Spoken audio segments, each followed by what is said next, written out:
Oh, mamili ka kamo dyan. Oh, good morning guys. Nagbre-breakfast po kami dito sa outpost ng BIPA. Thank you kay Ate Flores, Yes, kay Ate Ate Tess sa breakfast namin ngayong araw na ito. Si Pogi din, oh, siya ang bumiling inutusan.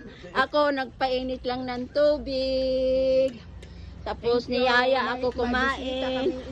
May bisita kami si Nanay. Ate Helen. Thank you Lord for blessing for today. Amen. Maraming salamat sa kayo, in-invite nyo ako nag-breakfast.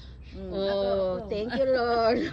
Thank you, thank you. Oh, Kay Ate masaya Tess. kami basta Masipag senior magluto. ang kasama mo na na-enjoy ko rin kasi nalilibre ako ng pang-breakfast ko sa umaga. Yung pala yun.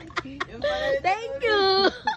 Siyempre, ako rin, makita ko rin ang mukha. Hi! Thank you Ate Tess, Ate Flor sa invite nyo sa akin sa pag-breakfast We today. love you. We love Thank you. you!